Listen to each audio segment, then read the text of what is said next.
Hello and welcome to Top TV, where we talk TV episodes, recaps, discussion about TV, all of that. Here we have started with season 2 of Severance, one of my favorite shows, and currently what I consider the best show on TV. Now, I know on the last episode, I was like, I don't know if we'll get a full recap in of episode 3 before episode 4 premieres because I was away on vacation. I did get to watch the episode live, like when it probably a couple hours after it aired or something. Went back to my room on the ship and watched it, but it was a little tough to watch because uh, I had like the Wi-Fi package or whatever. I was able to watch stuff, but it was buffering. So I'd get like 3 or 4 minutes in and have to pause it and have it buffer again, and then keep doing that. So it was very broken up. I think like the first 20 minutes went by well, and then after that, it was like I'm watching in 5-minute increments and then pausing for like a minute or two and then pressing play again. So that was rough. I did rewatch it yesterday when I got home, and I've now set aside the time to record this, which is the day of the new episode dropping. I'm recording this Thursday afternoon here as we prepare for episode 4. I was originally also thinking of maybe being able to, I think I mentioned this last episode, putting up like a video and maybe doing an audio version of it as well, where I give my thoughts quickly while I'm on the cruise or whatever. One, I couldn't really find the time to do that. And then once it was buffering a lot on watching the thing, I was wondering if it would even upload quickly enough to make it worth it and not just be really shoddy. So once I kind of knew that things were falling in place for me to get home yesterday and be able to watch it and record today, quickly fell in line here for me to think, okay, I'll get it out before the 9 o'clock premiere of the new episode. And then, because this is mainly for me as well, just tracking my thoughts, and being able to do this before episode 4 drops helps because I can share my thoughts on where I think this could go before maybe tonight's episode shoots down or confirms those thoughts.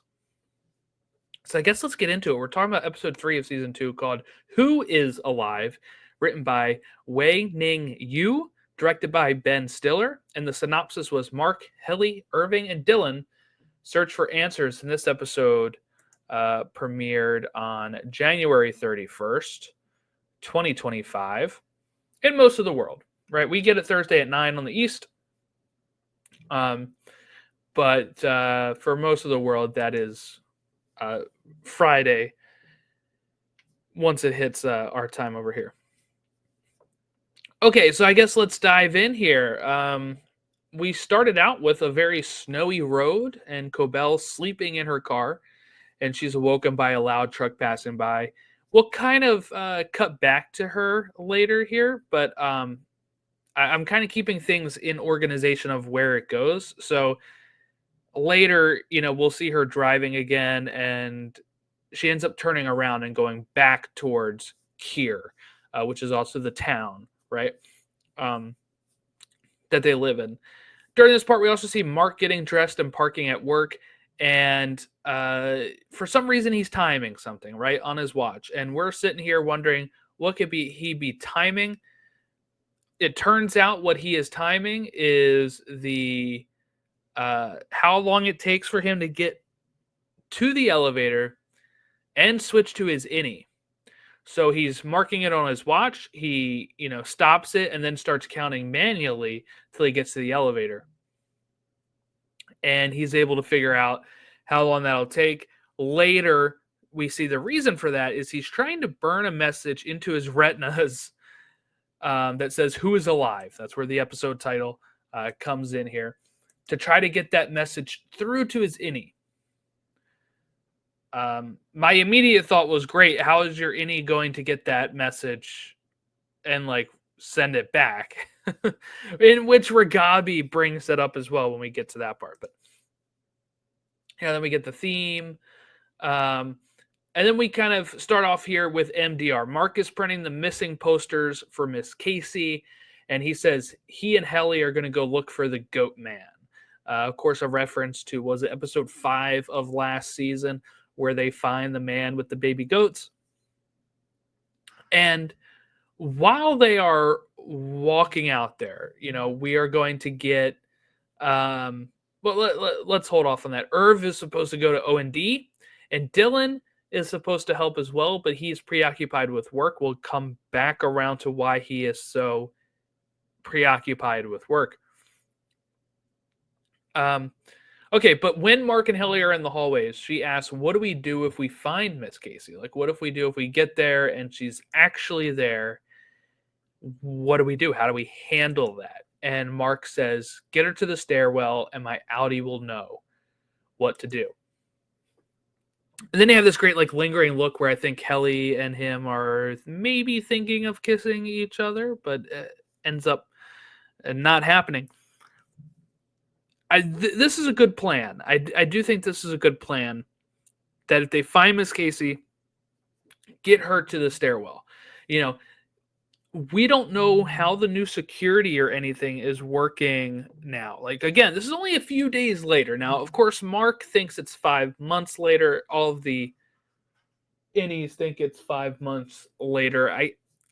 And we'll see if that continues, right? Like, we see Irv talking with Felicia. She should know it has not been 5 months, right? Unless if they lied to all departments and said, hey, we all took some time. They could have done that, I guess. Like the next day, like Felicia comes in and they're like, hey, just let you know, it's been 5 months. We're making some changes. Blah, blah, blah, blah. Maybe it's not just MDR that's been told this lie.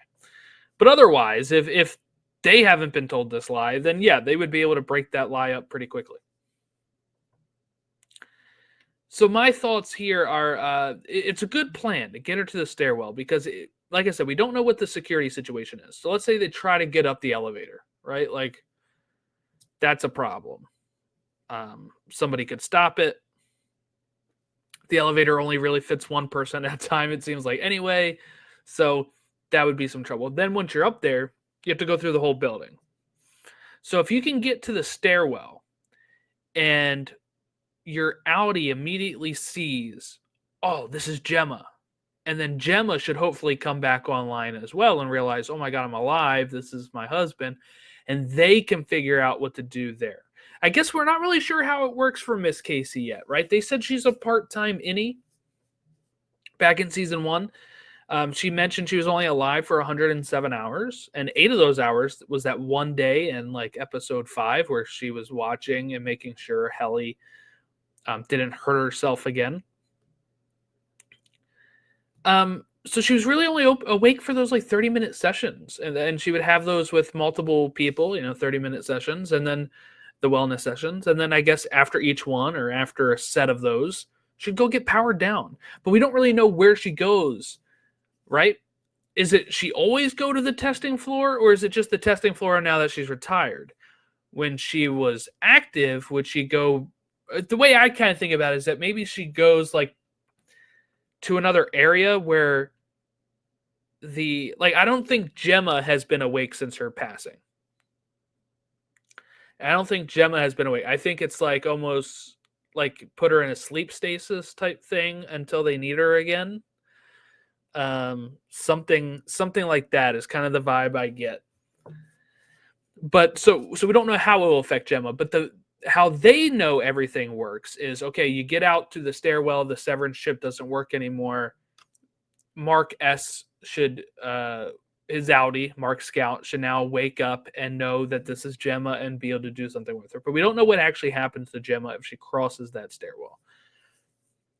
Because maybe it is different. I'd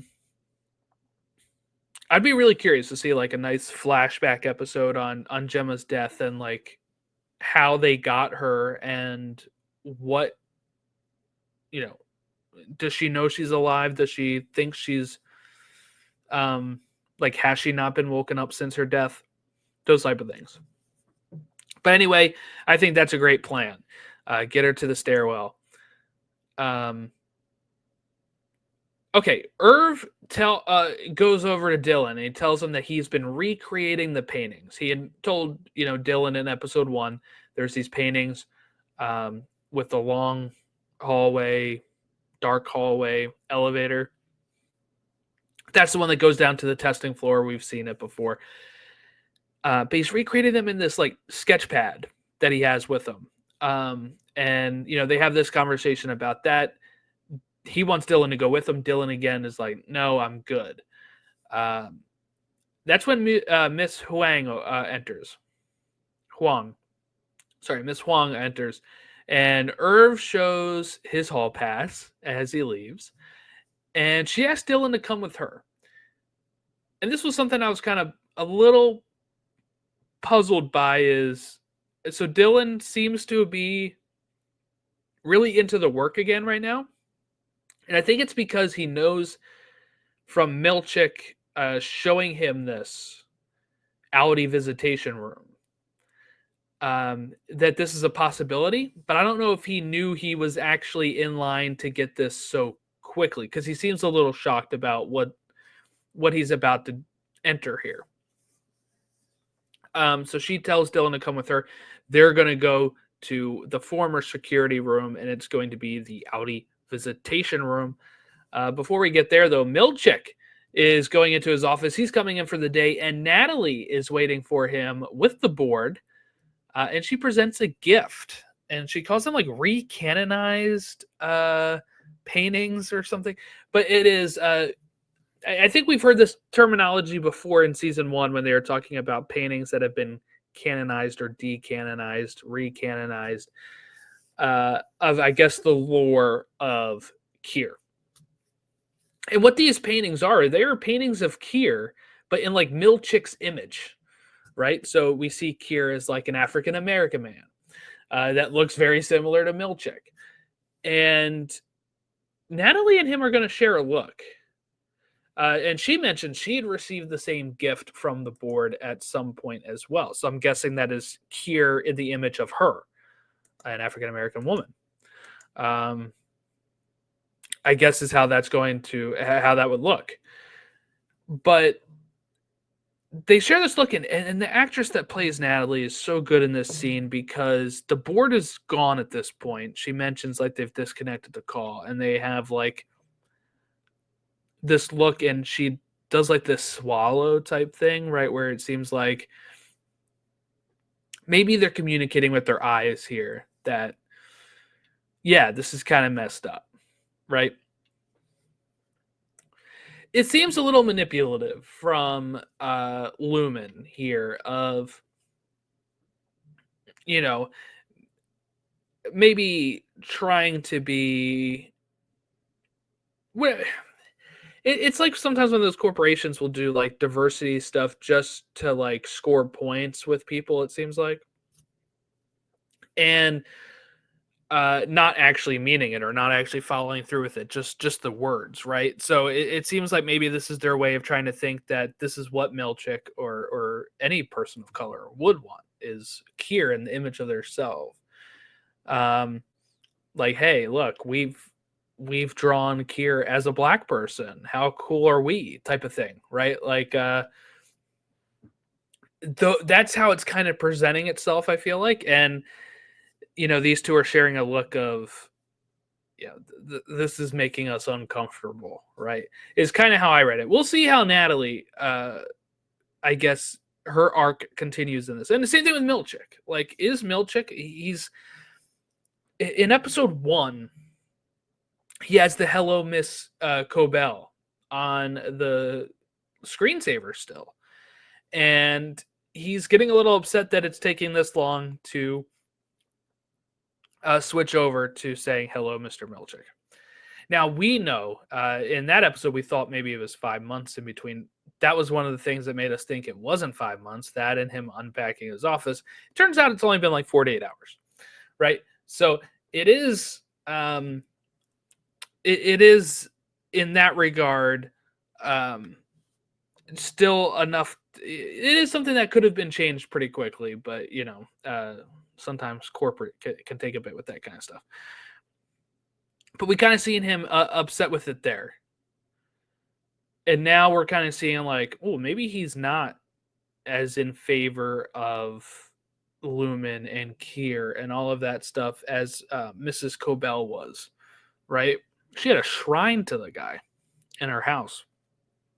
So I'll be curious to see how we see Natalie and Milchick's arc continue. Do one of them join the resistance at some point? I could see somebody like a Milchick do that. We already kind of saw, I don't know how true he was being, but when he was telling Mark, like, as an unsevered, I locked you away and I can never forgive myself for that. I have to live with that type of thing is what he said.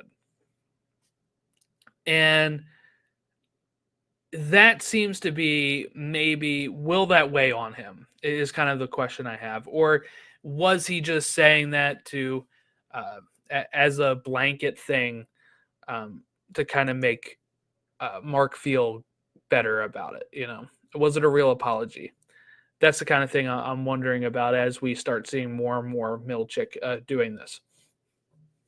So they head to the goat room. Mark and Helly find the room, and now we see like a little small doorway that's about the size for a goat to go into, and they crawl through, and they end up in a room of rolling grassy hills and goats that are on the other side. And we end up meeting a few new characters here. These are called the Mammalians Nurturable Department. So mammals, they're nurturing mammals. And in this room, it seems to be all goats right now. And they have a bunch of, people that are looking over them. One of them is played by Gwendolyn Christie from Game of Thrones. And she's in here. And from Star Wars, if you want to say Captain Phasma.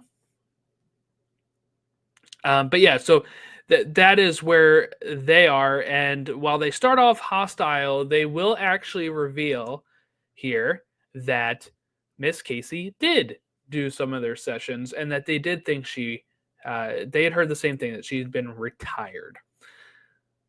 They also asked to see their belly buttons. And again, it's a reference to last season when they were talking about, I think it's Bert that says, they tell us you have pouches, right? So they lift up their shirts and she says, pouchless, right? There's no pouches there. Maybe that's a waking up call for the Mammalians Nurturable Department to maybe think, okay, some of the stuff they've been telling us is lies. And maybe they'll wake up as well and kind of, help the revolution here. As we go at OND, Irv and Felicia talk. And this is where, Felicia says the only time she's seen Bert like nervous, right? Or scared was when he spent 2 hours on his hair before the first time he went to see Irv. And Irv shows her the photos he draws, which he said, like, any day he couldn't see Bert, he would draw a picture of Bert. And then she accidentally flips too far and sees the painting of, the sketch of the painting of the testing floor elevator. She calls this the export hall. How do you know about the exports hall? And where originally OND employees would take the products they made and export it down the stairwell. So there's a couple things here. I think there's two ways to read this. One way is that there is another hallway that looks exactly like the testing floor called the exports hall, where they export the products they made down there.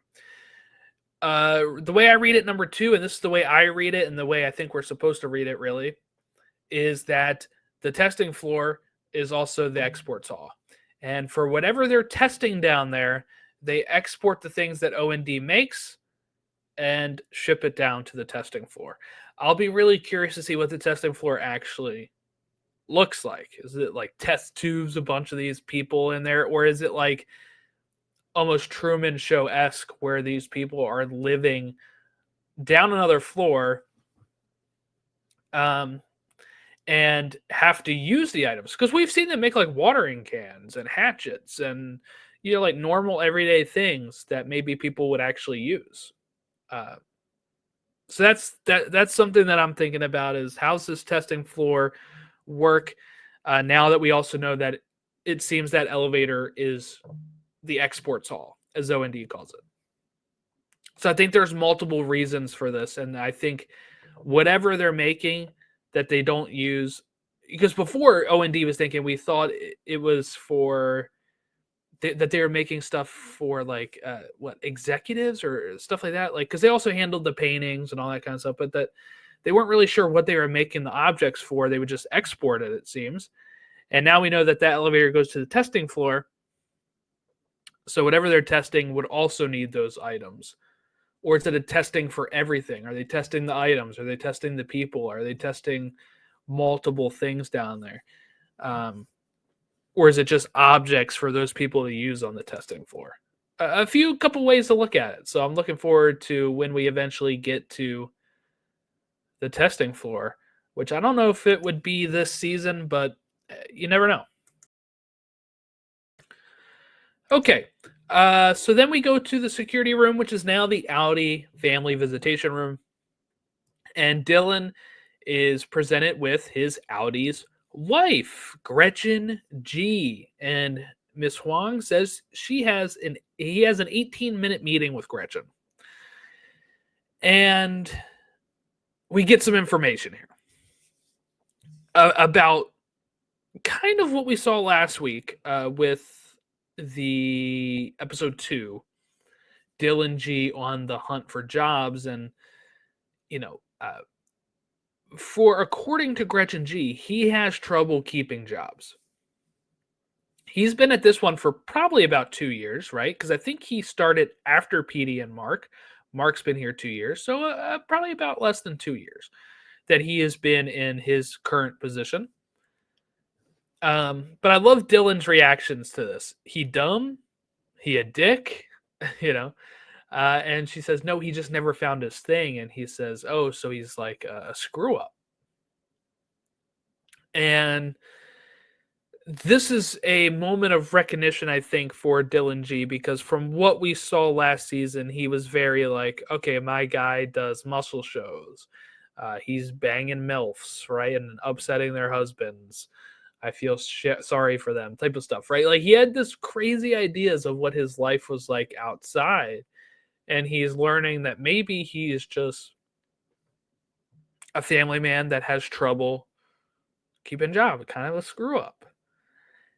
And, she does say like, oh, here's a photo of the family, right? And it's one of those like old time photos that you get at like the beach or at like a photo shop or whatever. We always had them at like the beach. We'd be on the boardwalk and there'd be like an old time photo place. They were also in malls, I guess, as well. Not anymore really, but they had them in malls. So if anybody does not know what this type of thing is, you go in and you put on some costumes. It could be anything, right? But a lot of times it'd be like a cowboy-esque saloon or something like that. And, the boys are wearing the cowboy hats. The women are wearing like feather dresses and stuff like that. And it'd be in black and white or sepia pictures. And she shows him this, and I just love that the innies would have no clue what this is. So he just says, we live on a cattle ranch. And it's just like the innocence of innies. They don't know what life is like out there, really. Especially Dylan. He has really only seen the inside of his closet, and he willingly stayed behind because he saw his son. And he got to experience something. He willingly stayed behind so everybody else could experience that. And they got to see so much more, especially Mark and Irv. Irv was even driving around, right? But like Mark got to see a lot of the normal outside world. It was his sister's house, but he was interacting with a lot of people. Same thing with Helly. She was interacting with a lot of people, but she was still in Lumen, right? So she didn't really go too far. But Irv probably saw the most. He saw a dog. He saw some military uniforms of his father. He drove to Bert's house, so he was driving. He got to see a lot of the world. But Dylan hasn't. So he's just like, we live on a cattle ranch. I love that. And he tells her, I'm going to do good. I'm going to make you proud. And she says, I'm always proud of you, Dylan. And then she even says, I love you. And he's kind of like taken aback by that. She says it's a force of habit, but I don't think it is a force of habit. We'll get there right now. We then see Dylan G's house. Gretchen is leaving. She's going to her night shift, going over a list of things he needs to do. Dylan forgot to make the cookies for his son's school. And what it sounds like is it's just the Pillsbury like tube, right? Like the roll of cookie dough. And you just cut them up in pieces, put them on a sheet, put them in there, the oven for like 12 minutes. Very easy to make cookies like this. He hasn't even done that. Hopefully Dylan does do it tonight. But he asks, how was the thing with me? You know, she's like, it was good. Weird good, but good. And then she leaves. She does not say, I love you here. So what I would think, I don't think these personalities are as different as we think. I think a lot of Dylan G is a lot of Dylan George, right? But is just more innocent, younger,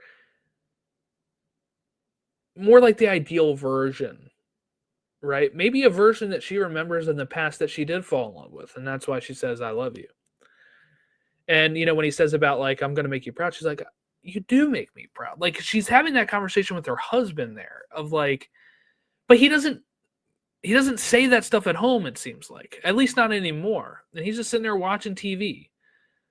And, you know, look, he's decompressing from the day. Not that he had a tough day, right? Like, for him, he walked in, he walked out. But I'm sure you feel tired still after all of that. It's your body. It's not your mind, but it's your body doing the work. But Gretchen doesn't say I love you here. And I wonder if maybe any Dylan reminds her of the Dylan she fell in love with. And that's why she says, I love you. Like, obviously, I don't think she immediately fell in love with a whole new personality. And I do wonder, like, the Mark S we see is not that removed from Mark Scout. The Mark Scout we see a lot in seasons 1 and 2 is a depressed guy because he lost his wife. Mark S has not experienced that inside. So I feel like he is kind of like, maybe again, what Mark Scout was like with Gemma being alive, or close to it. A younger Mark, right? Like, before he had some bad experiences.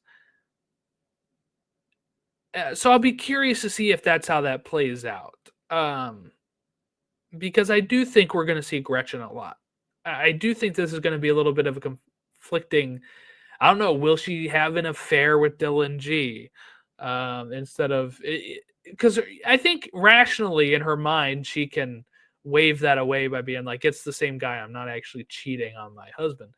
But for all intents and purposes, it is a different person, right? Like, he doesn't have any of those memories. He did not, and your husband will not remember this. It's a very tricky situation, almost like when people have like had significant others in car crashes or other accidents, where then they have amnesia, and it either comes back and they remember, or, you know, sometimes it changes them a bit, especially like a traumatic brain injury can change it a lot. And maybe they fall out of love with the person they were with, or they don't remember those memories, so they don't feel that connection the way that they did. And it's kind of very similar, I think, because it is the same person, but those memories are removed. So kind of like if Dylan had amnesia. I'll be curious to see where they go with that. She's credited, I think, for all the episodes. I don't think she'll actually be in all of them, but I do think I do enjoy that we're getting more of the backstory, not backstory, but like more of the outside life of characters other than Mark, right? We see Mark in season 1 outside of his house almost every episode.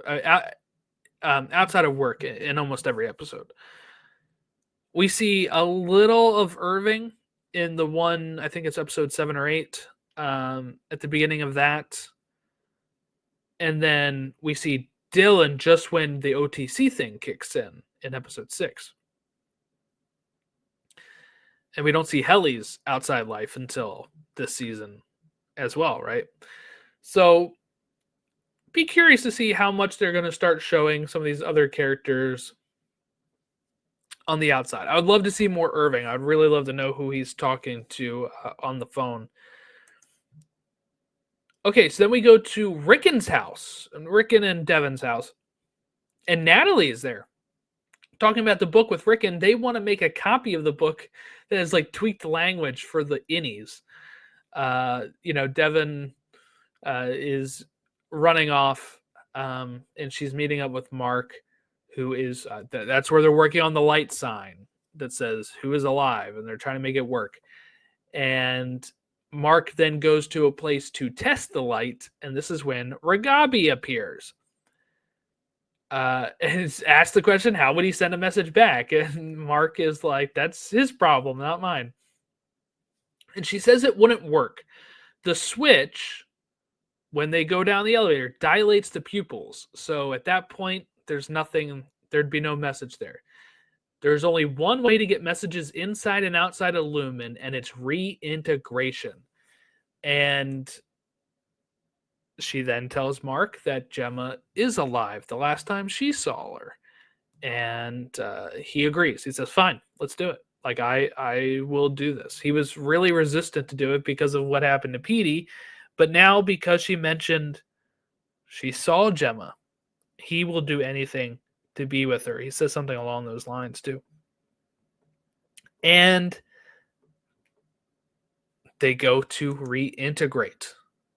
But before that, we get the Lumen. Helena and Cobell are talking. And Helena tells Cobell, I think you overestimated your contributions and underestimated your blessings. I think that's a really great line. Because Cobell is still in this whole, you guys owe me. I've contributed a lot here. And Helena just straight up says, I think you overestimated your contributions and underestimated your blessings. So she offers to go talk to the board together with Harmony. But the way that, I guess the way that I've seen it and the way other people have seen it is that the way that the bodyguard steps a bit makes Cobell think, oh, I'm either walking to my death or I'm not safe right now. And she takes off. So we'll see. I'm not sure if that's what it is. Maybe just the way she, I can see her interpreting that way. I don't know if they were actually going to kill her, though.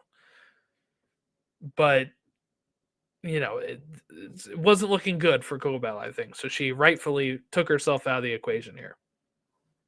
All right, then we get to the reintegration scene where they're in, his basement, I believe, here. And Ragabi's hooking him up, and we see, the brain waves start to interlock and, mesh. And she starts asking the questions. Who am I?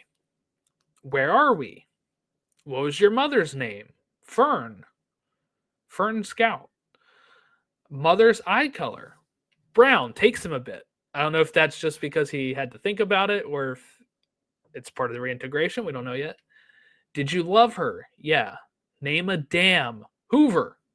So I think this is very reminiscent to the, what do they call them? The input survey when you first wake up on the table, right? Mother's eye color, mother's, name a state, stuff like that.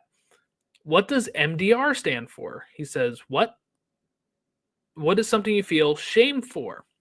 He says, my dog died as a kid. It was my fault. I left the gate open. But then we start moving into any mark, right? Where were you born? Not sure. What month is it? You mean what quarter? But then Outie marks wait, right? It's this confusing. What is your first memory? I don't know. And then we hear Petey, hey, you there on the table. And we see the flashes of Mark in his current outfit and Mark in his suit. flashing between each other. I really love when they do like the reintegration stuff like this. We saw it in season 1 with Petey, seeing like down the hall, and I think when Cobell broke into the house, right, and we see her walking, he sees her walking in a hallway. He also sees her walking in the bathroom at Mark's house, and it just flips back and forth like that. I really love this look for the show when the reintegration stuff is happening. And again, I've seen some sentiment, right, online. Saw somebody say that the first 3 episodes were going a little slow for them.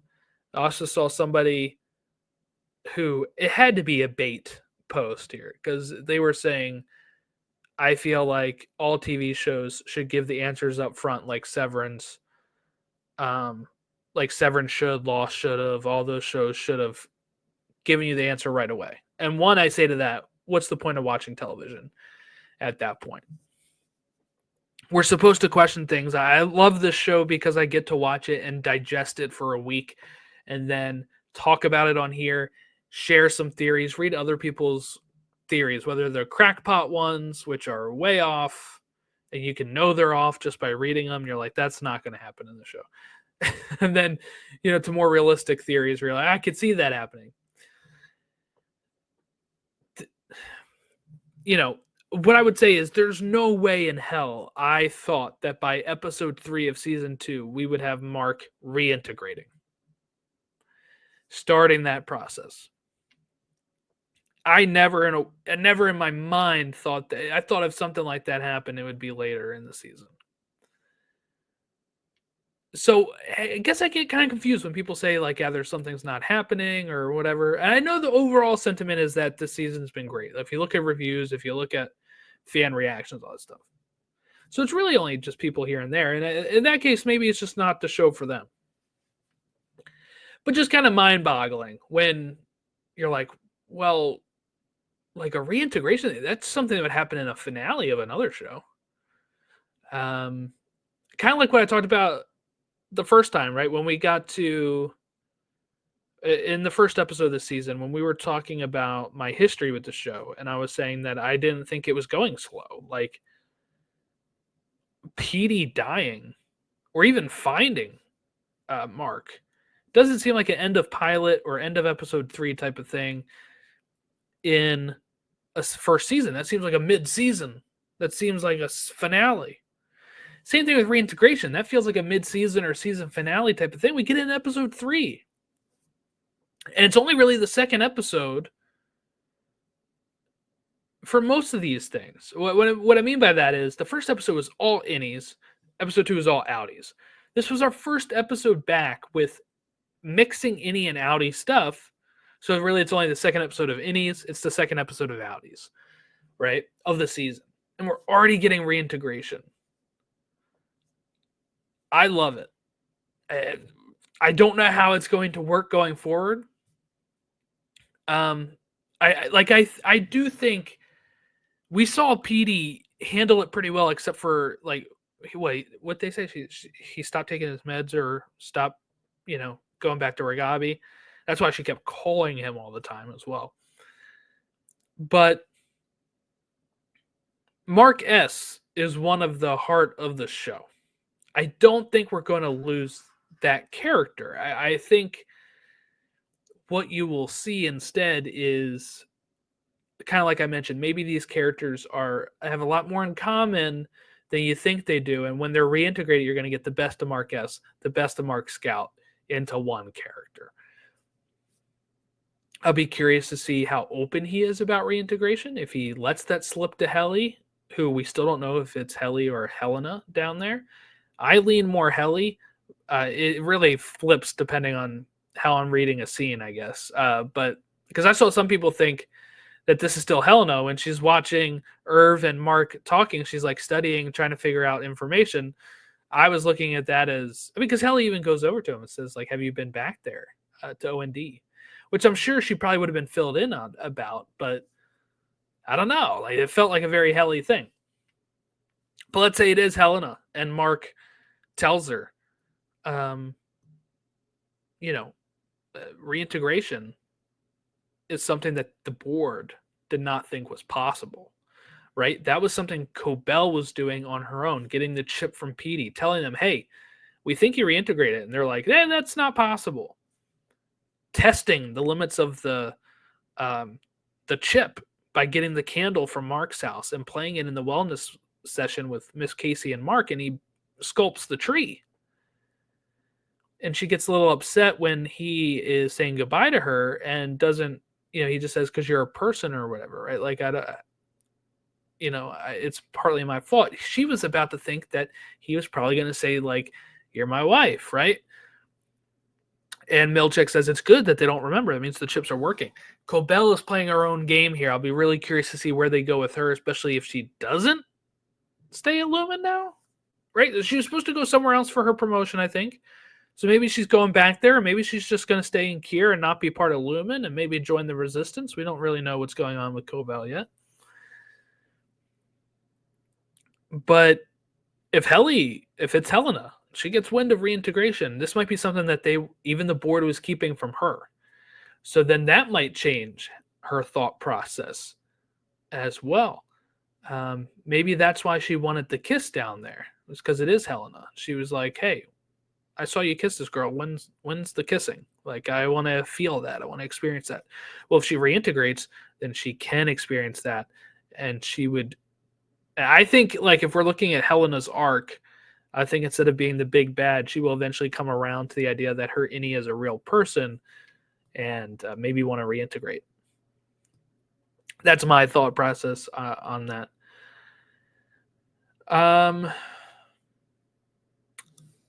Yeah, I mean, okay, let's talk about next week's or tonight's episode, I guess. And I'll be back like by this weekend recapping episode 4. It won't be a long wait in between there.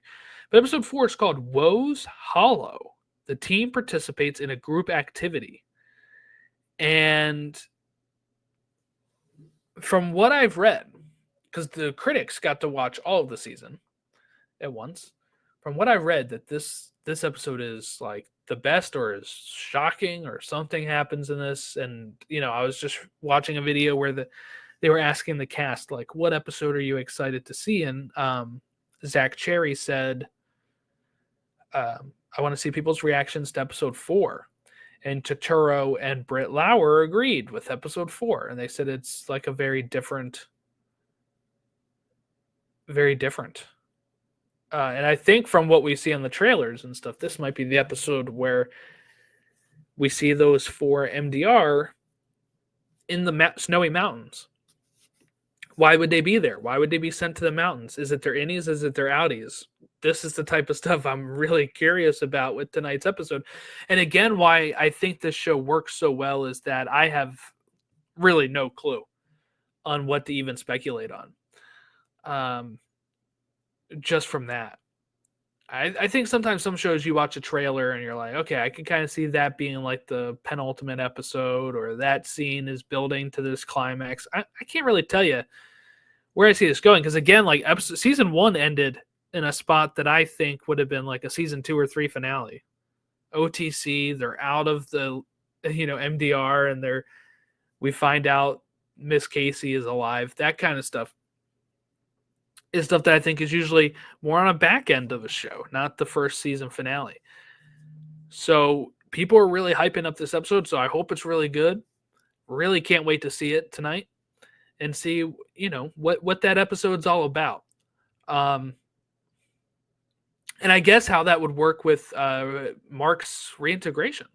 Like, do you have to continue reintegration, or is he just fully reintegrated right now? I would assume it's almost like therapy sessions where you have to go and keep doing it. And that's partly why Petey was having such problems and why Ragabi was like, he should have followed my instructions. So I think he might, I think there still might be innie and outie Mark here in this episode. But I guess the outies could go on a mission. Or the innies could. Let's turn on the OTC again and have them go do a snow mission. I don't know what they'd be looking for. I don't know what they'd be doing. That's the kind of stuff I'm really curious about. Anyway, that'll be